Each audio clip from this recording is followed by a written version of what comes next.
Today, it's Edwin's Monday evening property rant.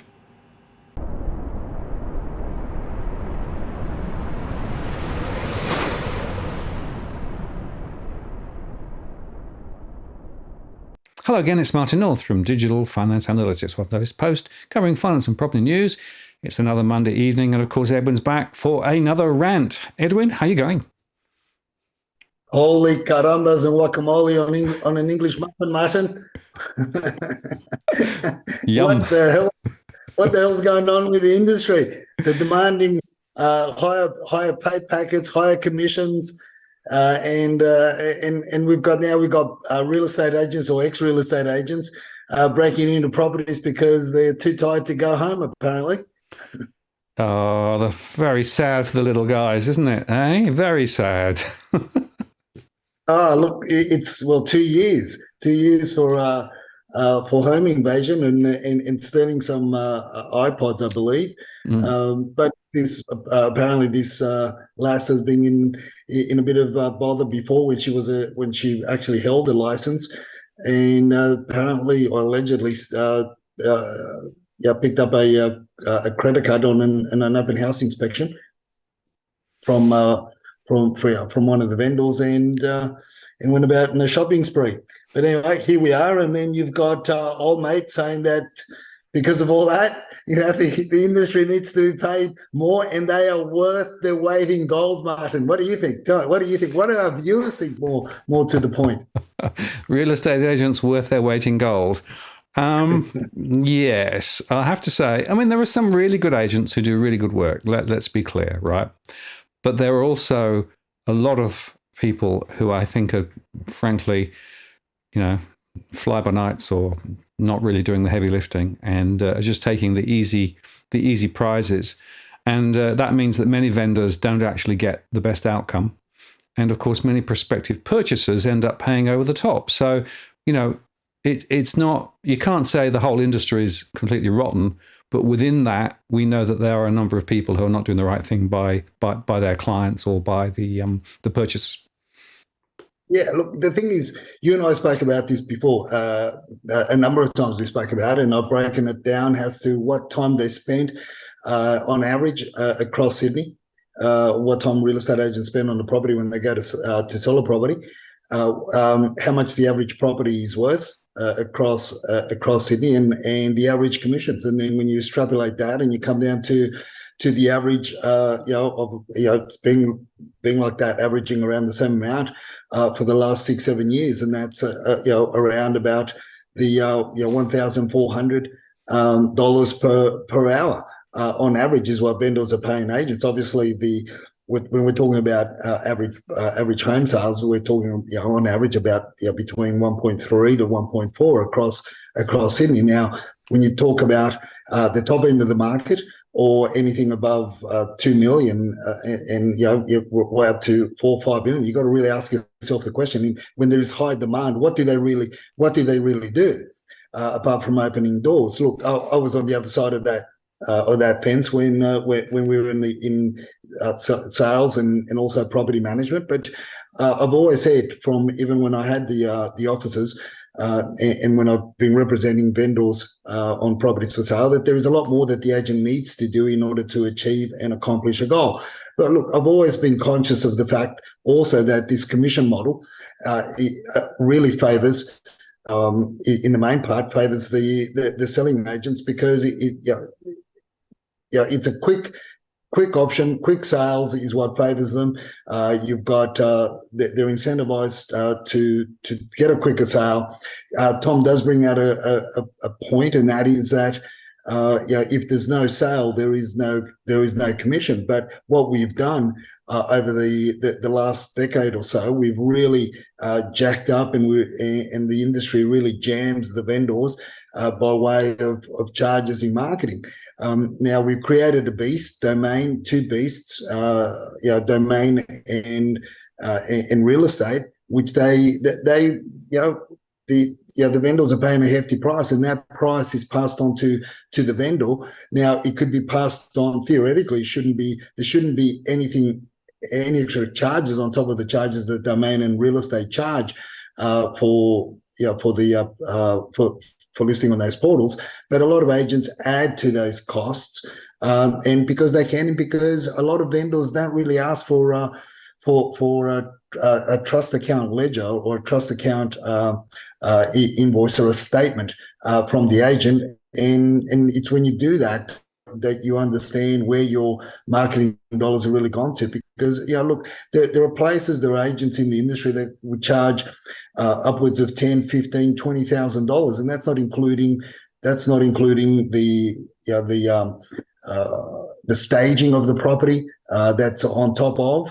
And there's some silly numbers really out there that people agents charge, and unfortunately, the general public don't know it and don't understand. So this is what I'm calling bullshit on what Tom put out there, saying that that they're not they're not paid enough. They should be people should be more aware of what they get paid and what they do for what they get paid.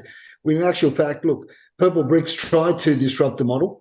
They failed on many fronts. I tried to allude them to it. To the owners when I met with them when they first came to Australia, and they just simply didn't listen. But look, the industry is ready for a shake-up. I've been saying that it's going to be perhaps a domain and real estate that are going to adopt a different model, and they're going to launch their own real estate brand as such to go in direct competition with the selling agents, because the commission overall from in Globo. Across Australia, all states, equates to about $15 billion a year, whereas the marketing and advertising that is put on domain and real estate really only equates to short of $5 billion per year. So I've said we're getting closer to when domain and real estate really take over that side of the equation, and contract real estate agents or call on real estate agents, licensed real estate agents, to perform the tasks on the ground on a fee-for-service basis. And I think a fee-for-service basis model would work a lot better across the board, and the industry will in a way correct itself to better for vendors and better for buyers as well. Yeah, I think you make a very important point, Edwin. I mean, Tom says there's a long list of things that they do, and you say there's a long list of things they don't do very well, which is spot on. But the other point is, of course, that as the absolute value of property has continued to rise, the commission percentage hasn't dropped such that effectively as you say, the hourly rate's very, very high. And, there are a few agents who go out of their way and I think do a reasonable job, but many who don't. But it's really a bit monopolistic, isn't there? Because it's very hard, unless you try and sell the property yourself, and there's a whole bunch of issues why that's complicated, you're sort of forced into paying a huge chunk of change. And sometimes the quality of service that's provided is pretty low. And then, of course, as we've highlighted before, underquoting and things like that, and some of the partial truth that's spilling out around the marketing campaign means that quite often what you're getting is not what you think you're getting. So I think there's a real question here about what the right model is.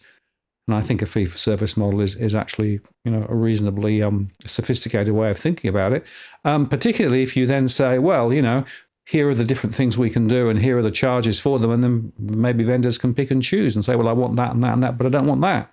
So that might be a way of actually getting the right level of service on the right things without necessarily being charged an arm and a leg.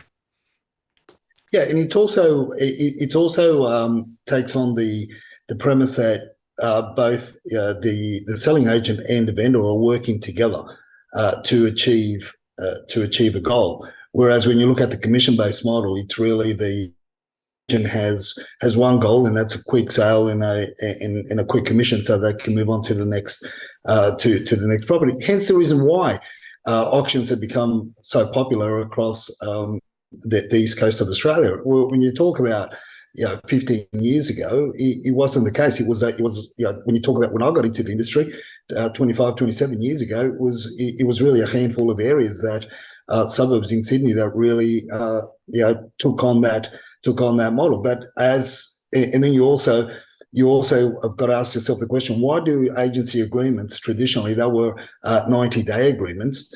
and yet properties are sold, within the first, second, third, or fourth week under an auction campaign. So it's really not geared for people that are trying to sell. I don't believe it does. And look, the other side of that coin is also then you've got people like myself that take it,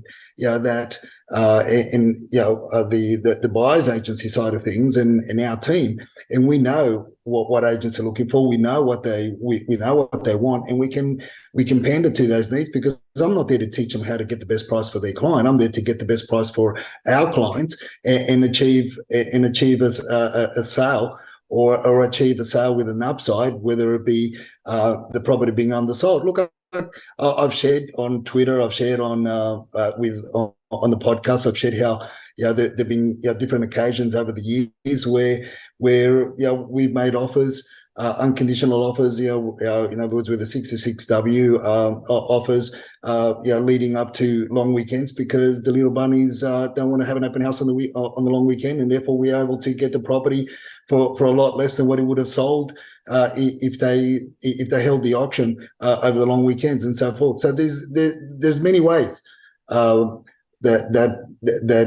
we can achieve a lesser monetary return to their client, but achieving a better reward for our client, because we know what the primary focus of a selling agent is. And this is why I'm calling Tom out, because they're not focused on the industry has, over the last 27 years but like you say, that not everybody sits under the same, the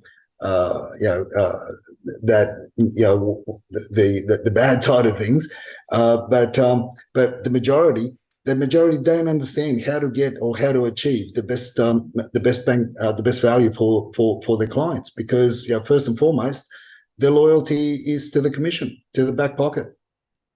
Yes, and it's very hard if you're a vendor, you're trying to figure out, which agent to go with. It's not an easy task to try and actually separate the good guys from the less good guys. They quite often appear to be doing somewhat similar things, but it's a question of the quality of that interaction and how they actually go about it. And I actually don't even think that you can look at who sold the most properties in an area as though that's a good guide, right? Because it goes back to, so did they sell above or below the recommended price, and how much work was involved. So it's really tough if you're a vendor trying to find the right agent to work with. I don't know quite. I mean, it's like you might as well pick up a few names on a dartboard and just throw a dart out, I thought. You could say that. Look, there are ways when we still I personally get called in to assist clients with the sale of the property, although I don't sell properties, or our office no longer sells properties directly, but indirectly we assist them as consultants. And when I interview the agents, they can't put it past myself or the rest of the team when we're interviewing agents to manage and take courage of the sales process for our clients. So we get engaged in order to manage that whole process, and we interview agents. This is where we negotiate down on not compromise the marketing campaigns, not compromise the time spent on the property, but we do put everything in reverse, or apply the same tactics that they do. But we're sitting on the other side, because they know that they're not talking to a novice. They're talking to seasoned agents that are protecting the vendor as well, because that's what we get contracted for. So look, the first thing for as the first tip for our rant, the first tip is, rather than as soon as the agents walk in, they'll walk in with a shiny, glossy CMAs, comparative market analysis, brochures and folders and all the paraphernalia, and they'll tell you what they did, as you said, how many properties they've sold, blah, blah, blah, this and that and the other. But the first thing that, they will tell you who you're going to work with or who you're not going to work with is, choose the one that comes up with with the point of view of how they're going to help you prepare the property to get to achieve the desired outcome, as opposed to showing you all the glossy brochures. The historical sales and what they've done, what they haven't done, what they're driving, what they're not driving, how they smell, what they're wearing, the bling that they may have on, the Rolex or the Cartier watches or chains or whatever around their necks, whatever. That means that's secondary to them actually sitting down and having a fair income one-to-one and explaining to you and going through in detail what they believe the demographics of the market that they're working in, what the buyers are looking for, and how they will assist you to achieve that. And if it means putting the sale on hold for a little bit longer, so that you can do that, so that you can perhaps give the place a lick of paint or change the flooring or whatever, because it's going to take a little bit longer. Well, that's you're on a good you're on a good foot, or you're starting to see who's really willing to help you, as opposed to who's there for a quick sale and says, no, mate, forget it. Yeah, the next person's gonna paint it up. Don't worry about this. Don't worry about that. The next person will do it, because they want a quick sale. They want a quick listing, a quick sale, quick auction campaign, and away you go. They're not willing to put a bit of elbow grease in it themselves to achieve the desired outcome. That's what it comes to. So I can't wait for the debate, Martin. It's going to be, I've challenged him on, I've also sent him a text message. He knows I'm gunning, Tom knows I'm gunning for him. I'm prepared to do a push-up challenge as well, because I know he loves push-ups. But like I said, let's have the debate. Let's have the push-up challenge, and I'm also going to propose 3 rounds in the octagon. Excellent. Oh, interesting. I think there were quite a few people who'd pay tickets to see that. Let's just move on a little bit. CoreLogic, of course, released their latest data, and they did actually admit that the rate of growth is slowing. But it is interesting, just quickly, to look at the relative movements in different locations. Sydney versus Melbourne's quite interesting. So if you look over the last 12 months, Melbourne, they say, has gone up 3%, Sydney 10%. Melbourne dropped over the last month just slightly, along with Hobart and Darwin over the last month. But then Perth is still, going pretty strong, and Adelaide and Brisbane too. Now, of course, you and I have some concerns about the way that the index works, but it is just a major centre of gravity that, of course, the media focus on. But it is interesting also that even CoreLogic is saying, well, it does look as though things are beginning to slow, and I guess that's the impact of the interest rate movements and other things in recent times. Plus, of course, the fact that this time of year the sales momentum eases because of the holiday season too. Yeah, look, the numbers are going to go down. The differences between Sydney and Melbourne and Perth, I would say a lot of that has to do, a large portion of that has to do, the differences with the numbers on market and the appetite. I mean, you talk to the people in Perth, the real estate agents in Perth, people that chat on Twitter and on other platforms. Perth,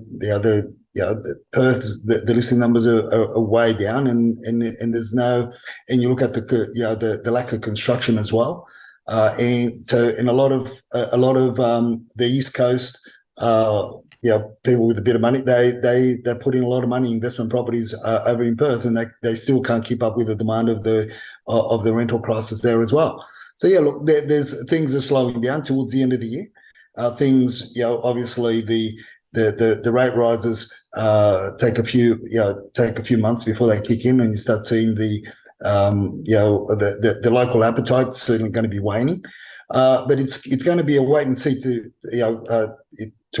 see what happens in 2024, because as I've been saying, if the numbers aren't continue to reflect 2023 numbers, which tracked throughout the whole year lower than 2022 before the huge immigration intake or influx, then I don't we may have a bit of a lull like we did in 2022, but then things picked up at the beginning of 2023 because the numbers just people's appetite to go back on market for sale just wasn't there, and this is why 23 was driven so hard.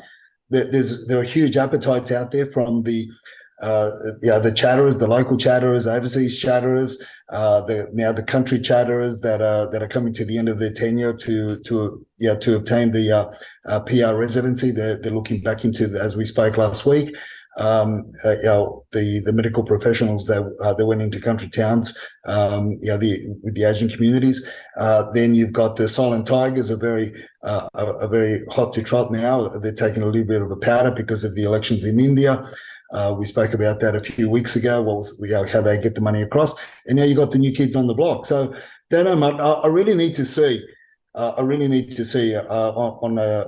general context, more numbers on marketing Sydney for it to really slow down, because I think the appetite for both investors and owner occupiers is going to be a lot stronger in 2024, because we've also got whispers of all sorts. With our politicians, and now we're starting to see articles that we're going from job keeper to property keeper, and pretty soon we're going to go into investment keeper and lawn keeper and every other keeper in order to keep the people in home. So who knows? Last week we spoke about the Liberal Party, wanting to push people to use the super to stave off the pressure that the banks are putting on them. The politicians in the banking structure don't want the market to go backwards. So we're seeing everything continues to be thrown at the industry in order to maintain, keep it going, and then you've got obviously the cost of construction keep on going up. So unfortunately for the Sydney market, which we operate in. There's not a lot of relief. Whereas Melbourne, as you and I keep on speaking about, Melbourne is a different story.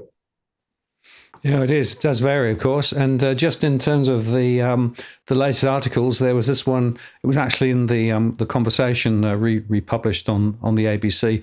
What about HomeKeeper? And so they were trying to make an argument that people should perhaps get some support, a bit like they did through COVID and JobKeeper. And of course, that's a huge amount of support. But they were talking about it as an equity program. So in other words, you'd give up a proportion of your equity to reduce your mortgage, and the government will then hold that equity. But of course, that would put even more weight on the government in terms of wanting home prices to go up, because if they've got an equity share in your property, they're going to benefit if prices rise. So I think that's a little bit of an unfortunate stake in the ground there. My own perspective is you've got to be really careful. Further intervention in property. I mean, we've seen home loans for first-time buyers, with very low loan-to-value ratios. We've seen shared equity programs. We saw the Queensland government a couple of weeks ago doing some stuff. Of course, they got an election up soon, so no surprise there. So even more political intervention being called for. I have to say I'm very sceptical as to whether that's going to make any positive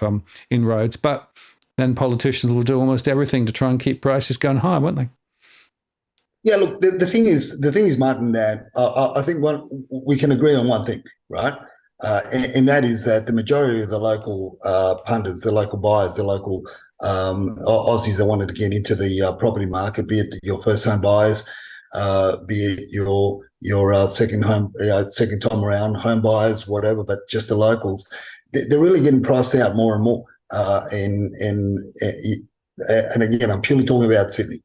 And this is a lot of these panders greatly to the Sydney market. Obviously, it's going to assist more in one way. It's going to assist more the Melbourne market, because we are seeing numbers pile on. We've almost got double the amount of numbers on market in Melbourne than what we have in Sydney. And if Melbourne continues to head south, you're going to have a huge chasm between Melbourne property prices and Sydney property prices. Although the the high end market seems to be holding steady in Melbourne, whereas your market for your first home buyers, those numbers are really growing. But look, again, Martin, it shows that people don't call us skeptics, they don't call us conspiracy theorists, they don't call it negative bears and all this sort of shit that goes on, and we get labelled. So we can stop that. Look, the positive side to this, Martin. Look, there is a positive. You and I always look for the positives, right? So the positive side to this is, look, this second mortgage, is going to be brought to you by Albo and Co mortgage brokers, right? So we've got Albo and Co, Albo and Co real estate partners, right? So they're the likes of your McGraths and that. So they're going in competition with McGrath, and McGrath have got a mortgage brokerage arm, which is Oxygen. So now you've got Albo and Co mortgage brokers. So in my opinion, it's a good thing, because it's brought another player on onto the field, and the interest rates could be a lot lower. So the second mortgages are going to be held by Albo and Co mortgage brokers, like McGrath got Oxygen. So I know, is it a good thing? Is it a bad thing? And then pretty soon politicians will start chasing commissions as well. I don't know, but I just somehow Dusty sees it as a good thing. Well, the politicians love their property, as we've said before, and they'll do a lot of things. And of course, it's interesting. Did you see that Michelle Bullock, speaking in Hong Kong last week, said most households are doing fine. There's nothing to see here. Everything's absolutely tickety-boo. And I made a show earlier on on the channel here saying I'm not sure that's the whole story, but it's interesting that she was at pains to point out that households are doing absolutely fine in an international, bankers loving up in Hong Kong. There's a lot of partial stories being told here, and unfortunately, I think that as your point from earlier on is dead right. We have ordinary Australian households trying to get into the market and finding it harder and harder and harder, but there are many other groups who are able to get into the market and access the market, and it's just creating a more and more distorted picture. And I suppose the question is, how much more distorted can you make the market before it ceases to be a market? And I suppose that's the really open question. But banks will be still trying to lend, and of course the lending stats was a little bit stronger than some people expected this last summer around. And the bottom line, of course, is that politicians don't want house prices to go down, because when they get re-elected, people remember that. So they'll do everything they can to try and keep property prices level or going up. Clearly, they need a Victorian house homekeeper program, because that's where at the moment the acid is, it seems to me. I mean, the Victorian prices around Melbourne, they're all over the place. Yeah, and remember when Dan, Chairman Dan, went over to China? What did we say? What did you and I say when we said he's going over there to cut a deal with Chinese manufacturers of prefabricated homes, right? And this is, and look at what we've got now. I mean, Mr. Demologos has sent out that tweet, and here we are. This is it. This is brought to you by Albo and Co Real Estate Partners in conjunction with Dan's Real Estate Group down in Victoria. This is the answer to the rental crisis down in Victoria. We called it. We said it at the beginning of the year. That's why he's gone over there to cut that deal. And very soon we're going to see container loads of prefabricated homes coming in, to meet this rental demand. But and then on the alternative, so that's supposed to take a lot of pressure away from the building industry. But when you talk with the WeChat chatterers currently or presently, the master, the trade masters, they're working anywhere between 18 and 20 hours a day to keep up with the demand in trade work, in renovation work here in Sydney. That is because of a lot of the homes and the investment properties that have been bought by the WeChat groups. They've been converted into into the budget accommodation. Hence the reason why they're paying silly dollars in many parts of Sydney. And this is what we say, and we say over and over again: be careful who you go toe to toe with, and in what area you go toe to toe with when you're trying to buy a property, and what type of property. I sat down with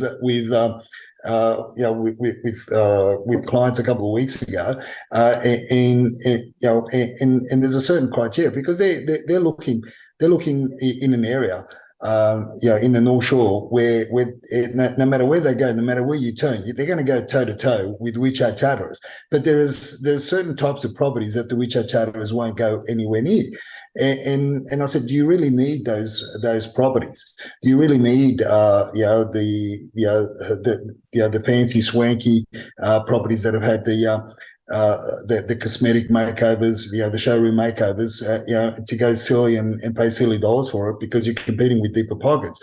At the end of the day, like I said, you got to be careful what you buy, where you buy, when you buy, and how you buy, and you got to understand the demographics and the appetite, and that goes for across a lot of parts and a lot of regions of Sydney because of the ethnic, the demographics across it. Because as we said, we spoke about it before. The migrants or the communities have been polarized, and they're becoming bigger and bigger as opposed to mixing, right? We can talk a lot about that.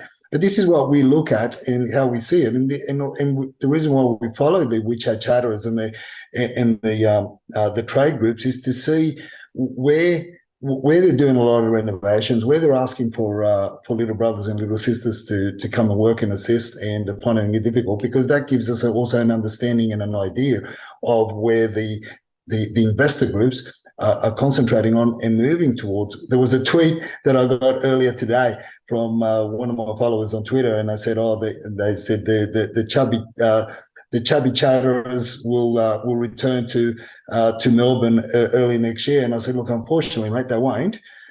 Because they've already called to pull to pull everything out of Melbourne, because they don't like what the state governments are done, will continue to do, and all the taxes that go along with investments, and more to the point, there are stronger regulations there for property management than currently there is here in Sydney. So the appetite is very strong in Sydney. Other than another post came on and they said, maybe the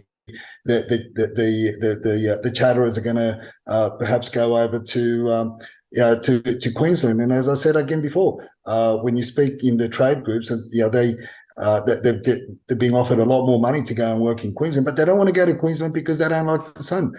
There's certain characteristics that people do all sorts of things, and there's plenty of work here in Sydney. And that is the chatter at the moment. How it's difficult to get workers that are labourers, the labour force, to get your new swanky kitchens, to get your new your flash bathrooms and the like.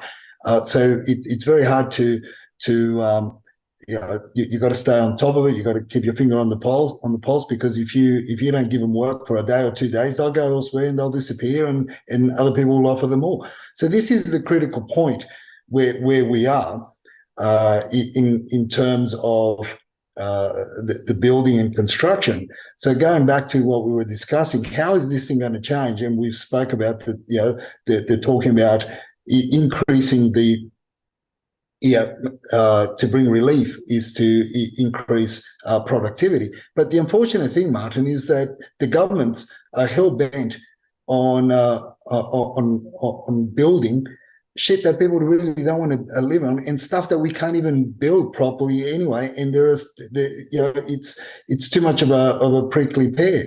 So you've got the heading there in one of the articles, the realestate.com articles. Australia will need to build more than twice as many apartments per year, but can we build them? And I commented on that, and I said, no, we can't. We won't be able to build as many, and we can't even build anything higher than 3 stories or 4 or 5, if we're lucky, because there's all sorts of issues.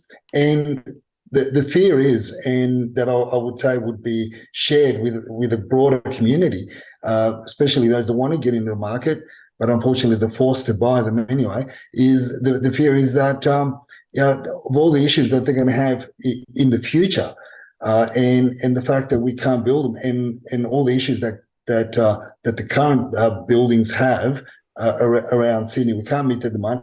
And if more are going to be built to keep up with the demand, the more supply is going to be built. You got to only ask yourself the question: how many more corners are they going to cut to keep up with it? Because, as I said, and I keep on saying over and over again, the migrants that are coming in are nowhere near interested to work in the building industry as the ones that left Australia during the pandemic. Yeah, well, we know quality of construction is a real issue, and in recent years, I think both you and I have been highlighting the failure of the regulatory frameworks around particularly high-rise construction, but also mid-rise too, and with the excess pressures on costs of materials and on costs of labour. People will do all they can to essentially, get away with cheap. But of course, there are consequences, and it's interesting. There was an article, of course, that came up relating to exploding bikes. And what are exploding bikes to do with property? Well, the fact is, if you've got a lot of people who are actually, riding around on these e-bikes with batteries that are actually running out of sell-by date. There's an e-bike that exploded. Well, another question, of course, is about to what extent are the constructed apartments across Sydney and elsewhere as well able to contain these sorts of fires if they break out. Yes, another example of not enough thinking and planning, and poor quality construction could come home to roost again. Yeah, well, that's the thing, and this is where we've also got the again the master tradespeople are the trade masters in the WeChat groups. They're saying you see more what they're saying. You see more bikes, or delivery, Uber Eats, and and whatever other groups that are out there delivering food, and people on these bikes on the road. Then you are seeing work vans now, because there's the workers are not around. So that's one of the comparisons that they bring. From my point of view, from our point of view, you got to be extra careful now when you start inspecting apartments, and when you're looking at buying into a high rise or into a whether it be a 3-story walk up or medium density, whether it be 5 levels or right up to 15 or 21 levels, particularly around your Canterbury areas, your Ashfields, your Burwood, Stratfields, Liverpools, where there's different ethnic communities that are relying a lot on food deliveries. Because at the end of the day, ask yourself, where are these people sleeping?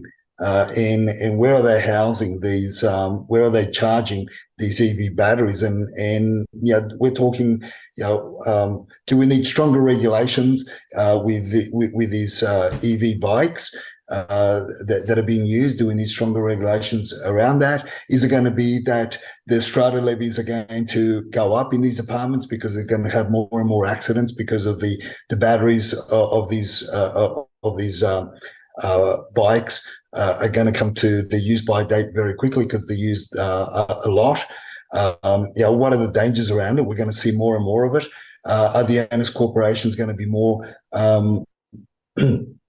persistent or more vigilant as to who's going to be renting? But when you've got the problem that the shortage of accommodation has created, when you've got, and you also got the budget accommodation side of things, where a lot of properties in and around the central hubs, where these people can commute to go to university and the like, get on the train and so forth.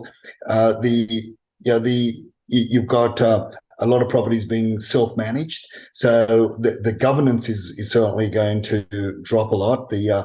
the duty of care is going to drop a lot. So we're only going to see more and more, hear and see more and more stories and more fires about these batteries blowing up because they're charging them in the bedrooms.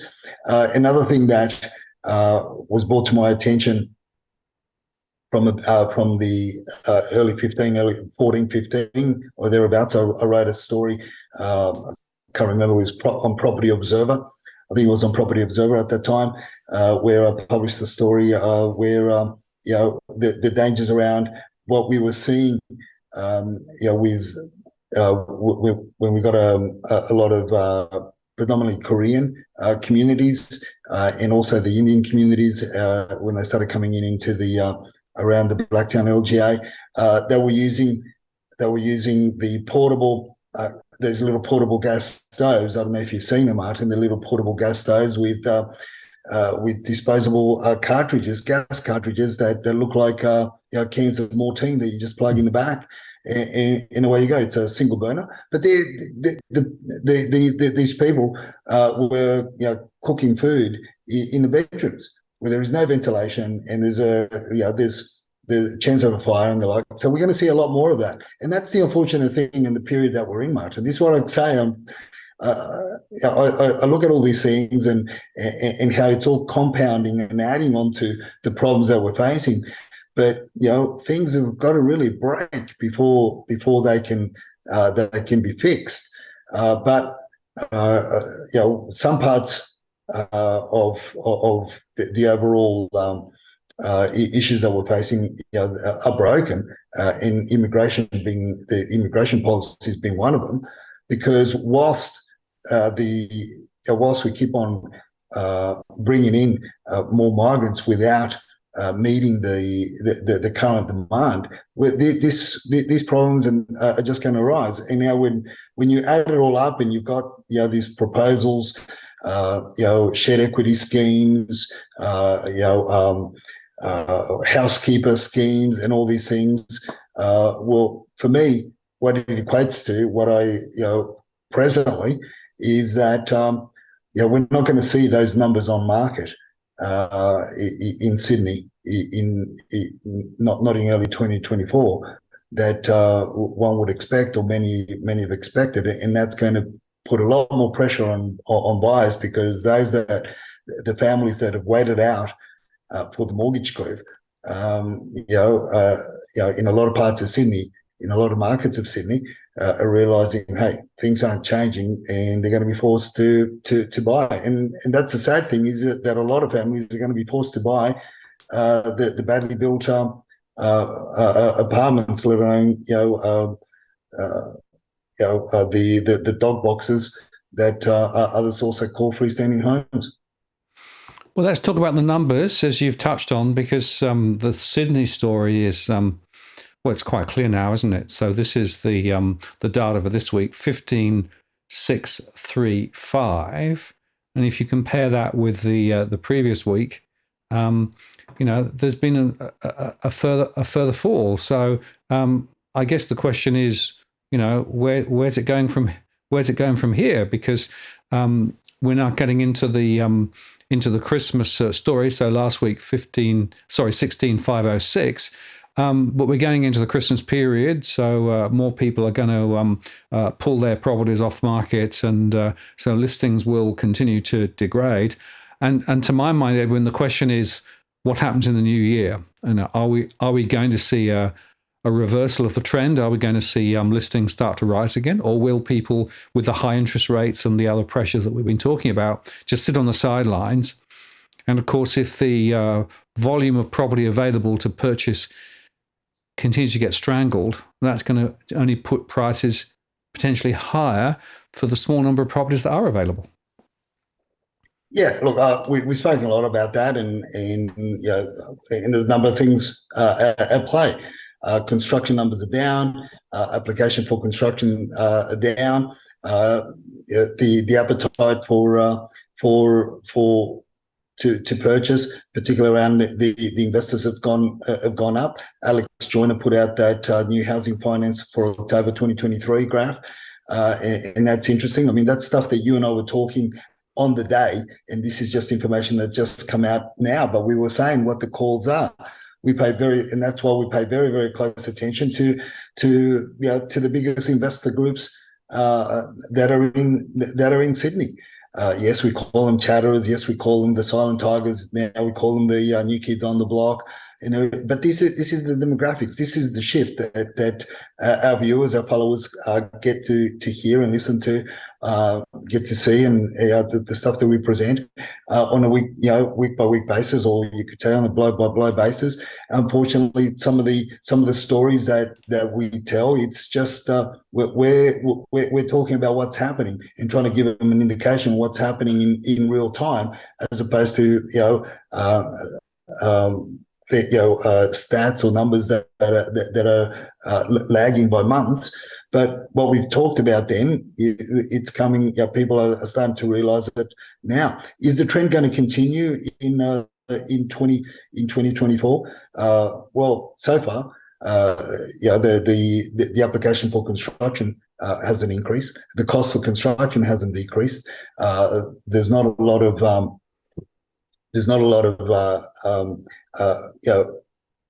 not a lot happening with the local governments. That Min said he was going to put a lot of pressure on them to change the LEPs or the policies around development, and you've got a stranglehold by a lot of LGAs around Sydney, and until they let go of that stranglehold, you're not going to at least get your duplexes or your triplexes in some of the properties. I know one block of land in Epping that's 1,500 square meters, and the family that own it can't even they can't build another dwelling on that because of the changes to the LEP earlier this year under the Parramatta Council.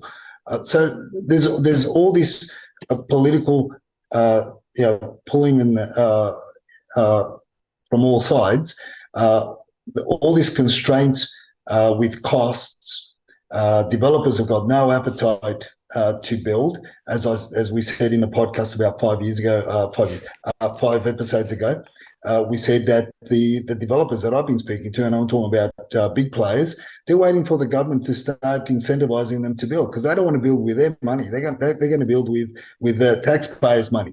And again, you heard it first on DFA, 5 or so weeks ago when I spoke about that after meeting with these developers, and you're hearing it again.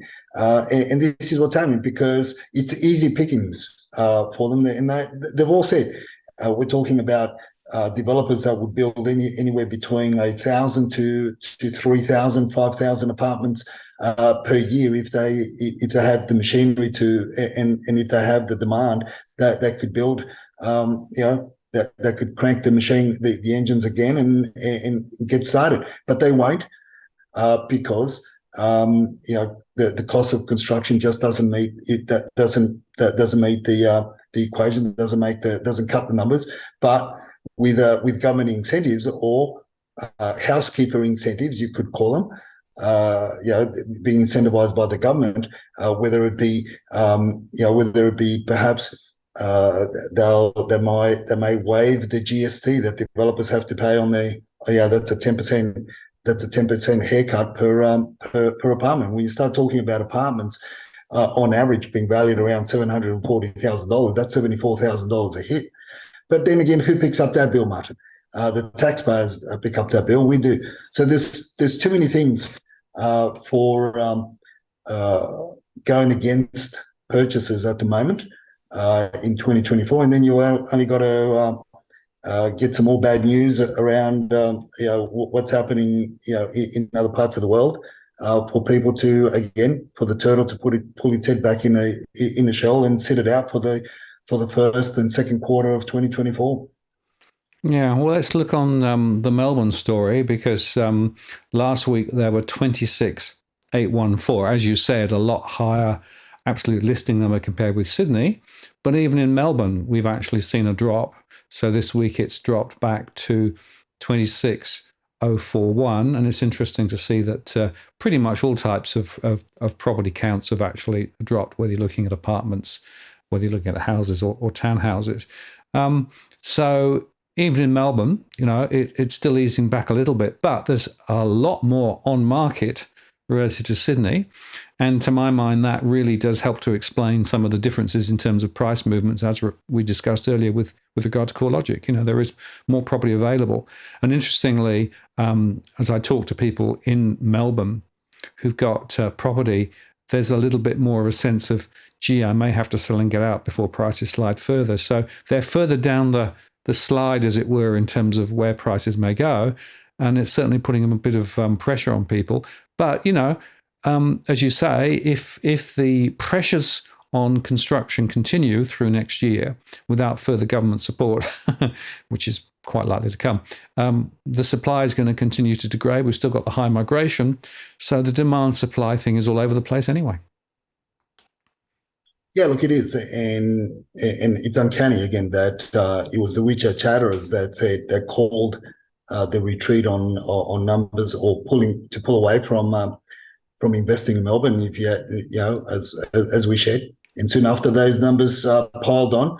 But the retraction that we'll see it across all markets because of the nature of the period and the season. And it's a lot of the properties that get taken off are in your traditional markets, traditional homes that where there's they're owned by the older groups of people that really don't want to have open houses and people trampling through their their homes whilst they're getting ready for the Christmas period and end of year celebrations. So it's a given. That's it. But it's just interesting how, regardless of what the mainstream media said throughout the year, you and I have been calling it week by week, and we've been poles apart with the mainstream media and some of the punters and commentators with property, and even those that would have liked to have more listings in Sydney, for their reasons or vested interests. We didn't get that.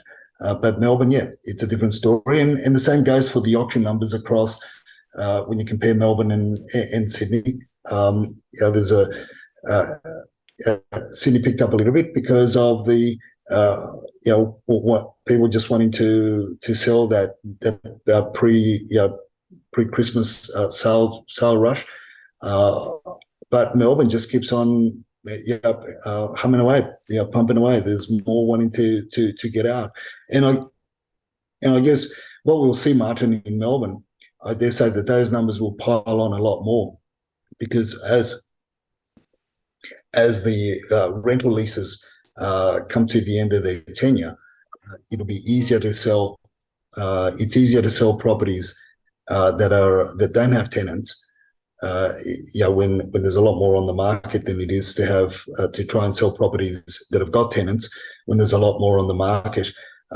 Obviously, because if there are tenants in the property, reasonable access is once a week, and if you're in good terms with the tenant, you may be able to see it 2 or 3 times during the week by appointment. But in most cases, it's whereas where the property is vacant or staged, you can you've got the key, you can access it at any time, and anybody that's half interested, you've got half a chance of selling quicker. So, and this is why, in a way, you're still going to have a rental squeeze, but you're going to have a lot more homes empty because the investors will not want to put tenants in there if they're trying to get out of the markets a lot quicker. It just doesn't. It's counterproductive.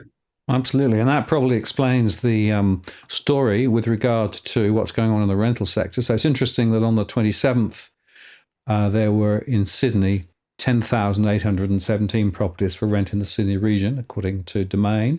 If you jump forward, it's gone up to 11,451. So that's a sizable increase, actually. And bearing in mind that we were talking earlier on about the lack of rental properties, well, we are seeing a few more coming on now. I also think that's a function of some people finding it very hard to be able to afford to rent. The rental stress numbers that I've just run for November up again, and I'll make a show on that over the next few days. But you're also right that there are people who I know have got property that is actually vacant, but they're not actually wanting to put it back on the market at the moment because they're wanting to wait and see what happens with regards to the market in the early part of next year.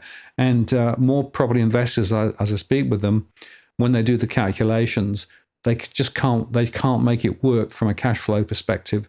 And if the property price lift is continuing to ease back, then that's going to put extra pressure on more property investors to try and sell property. So I think we're going to see more of that in the new year. And I was talking to an agent the other day who was saying that he's got quite a few listings coming up in January, and almost exclusively they're ex-investment properties. Yeah, and this is then you're going to hear a lot more of that in Melbourne. Look, in Sydney, it's a lot of it's got to do with also the pressures of the actual just living pressures and the costs. You not only have inflation, but you've also got shrinkflation, and this is where you're getting a lot less and having to pay a lot more, and therefore people are just, as I said, we're going in a way we're going back to where. When 1974, when we landed in Australia, where we had at one stage 3-4 families living in one house in Pittwater Road in Gladesville. This is and obviously for different reasons, but now so much pressure that are on the people, the rental stress and the renters going through. But look, you only have to see it, Martin. Like today I had lunch with a client, and you order you order a 300 gram sirloin. You don't know what shit you get. You think it's a sirloin, but it doesn't look like a sirloin. But you get charged for a sirloin. Wasn't that long ago where you could have a sirloin steak, with veggies and mash, and you were paying, you thought you were being hit hard, and you paid $25, $26. But when you see the bill for $47, you sort of think shit, and it doesn't look like it's 300 grams. It looked like it was only about 150 grams with the dressing on top. So that's what you get. That's the cost of living. So today, Martin, I've made it a point. I'm going to go and get it myself a small scale. And every place I visit, wherever I have lunch, a steak lunch or dinner with clients or friends or family, I'm going to weigh the bloody thing and I'm going to put it on Twitter to see if I do get the 300 grams, because I think I'm being duped. I swear that today's 300 gram sirloin was only weighed 150 with a dressing. Yeah, well, shrinkflation is absolutely everywhere. So it's there was a couple of articles in the UK over the last few days where people were comparing the supermarket packing now compared with a year ago. And in fact, it was quite funny because I got some tea bags, right? Tea bags, nothing very exotic. But I noticed that the last pack were 220 in a packet. Same price, 160 tea bags in a packet. A classic example of shrinkflation, right? So I got to use the tea bags twice now. Well, what I recommend you do also, Martin, is see if you can find a box of tea bags that had the 200 or the greater amount, and I bet you any money the packets of tea bags are even bigger, right? Just measure them. Just for shits and giggles. Well, I did actually compare the two, and no, there's no change in the circumference of the tea bags, but the count dropped, but the price didn't. So that's another classic example. And I think wherever you look, you'll see that shrinkflation is a thing, and it's a big thing. Let's just quickly look at the national rentals, because whilst they've gone up in Sydney, they've dropped. On the 27th, 47,503 compared with 45,315 in December. So what that tells me, Edwin, is that whilst there is a bit more renting availability in Sydney across the country, it's gone into reverse. Yeah, 100%, 100%. And I can't remember what article, who bought the article, and I didn't tag it and keep it for the rant. But that's more or less what they were talking about. But this is again, this is what we said was going to happen. You're going to have the backswell going back to the regional areas, and it's only because we're looking at the national numbers that we're able to get a glimpse or get an insight as to what's happened nationally from rental, because we're getting the national numbers on the domain.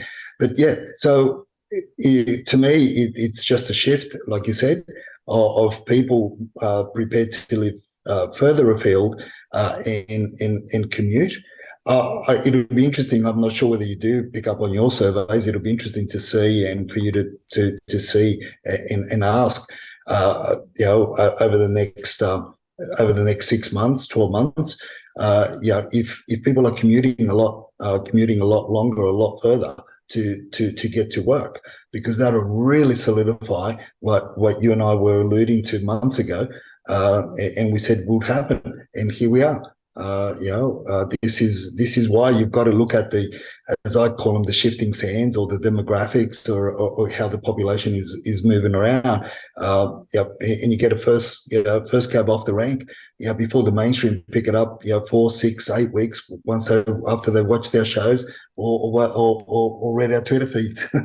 Well, it does seem to be the case that we break the news, and on that front, I've started surveying the question about multi-family occupation in houses, right? Because it's something which I have sort of been tracking, but I haven't been tracking it as religiously as I should. But I've been starting now to ask that question. And I am seeing an increase in people coming back and living with parents, or living with friends, or living with family, because they can't afford to maintain their own property. And in some cases, it's people coming back when they're young, trying to save more to buy a property, so they live back with parents for a period of time. But I am seeing now more older people coming back and living in multiple occupancy solutions. And I think that's a very interesting observation. And I think it comes back to the signs of the times in terms of just the costs of accommodation have gone through so high.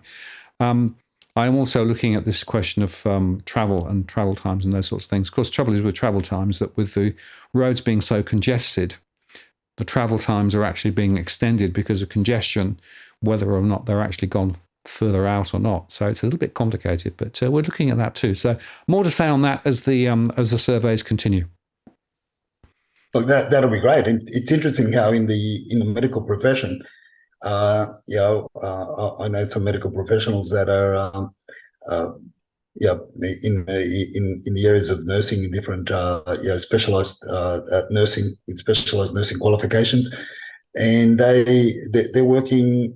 They get paid more working 3 part-time jobs than they do getting working under a contract or under wages, whatever, in one hospital or one area.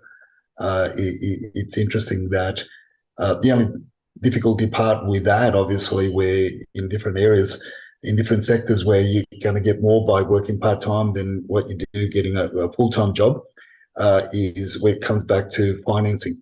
Banks, the way the bank would look at you, particularly if you've got going to come in with a very high LVR. In other words, you've got a very low deposit. They're not going to look at you favorably. But yeah, that trend will be interesting. It's and it's so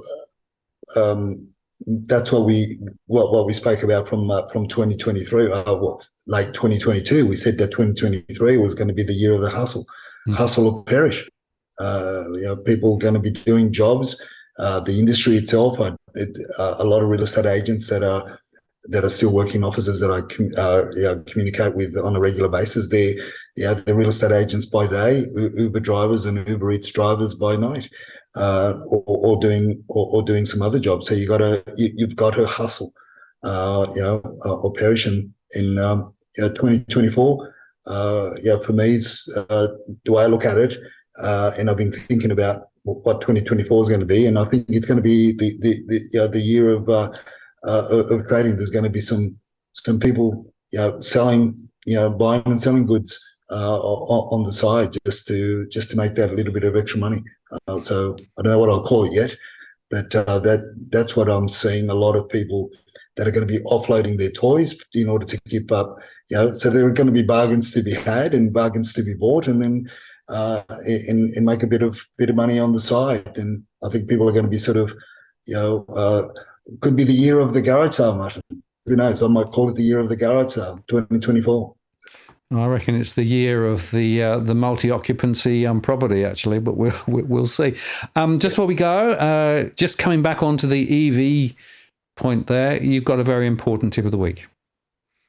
Yeah, look, this is something that because of that story, and I put it up on Twitter as well. This is what I say, where the strata levies are going to go up. You've got to be really vigilant when you inspect apartments. Pay very close attention to who's living in the adjoining apartments. Don't just look at at the apartment that you're looking at buying. Make it a point to look into the garages. If you're in a 3-story walk up where you've just got the single level car park and then everything else built on top of it. Ask to see the garages. Ask to see and see if you can poke your head around. Basically in the basement parking areas to see if you can see these bikes, because they're going to. I can see the strata levies, the owners' corporations are going to have to make decisions that is only going to make it costlier to live in high-rise developments because of this. Now, in the older apartments, one's got to also ask the question: if we're moving towards green energy, so-called green energy, is the cost to upgrade, even currently, the newer buildings that have been, the cost to upgrade them in the future is going to be horrendously expensive. So be aware of that as well. And you've got to have, you're buying into a strata complex, you've got to have another 5-10% tucked away for future costs, the way things are going. We spoke about the older red brick, yellow brick apartments, the 2-story, 3-story walk-ups, what they have to go through now in order to basically supply enough amperage for each apartment in the complex. We're talking upgrades of anywhere between $120,000, $150,000, $200,000 to the main, and then every other cost to every single unit in the complex. So these are the future costs. It's not whether or not they're going to be you're going to be up for them. It's really a matter of when you're going to be up for it. No, good point, Edwin. And I do think this EV story, which is still just developing, but I'm seeing it here in the UK too. They've had a few recent issues as well. I think it'll be a major story over the next couple of years. And as you say, many apartments and strata companies are not equipped to deal with the fallout from it. So it's very important. Thank you, as always. Very important conversation. And well, I suppose we'll do the same next week. The politicians will have one more week in Parliament this week to throw a few more spanners in the works. So I guess we'll be talking about that next week as well. See you then. Yeah, we keep on keeping on, Martin. So keep it on. And Tom's just replied to the text message just sent earlier for the challenge. I'll post that up on the Twitter feed when you launch the video tonight. I look forward to that. All right, and we'll see you next week. Take care. Bye-bye. Ciao.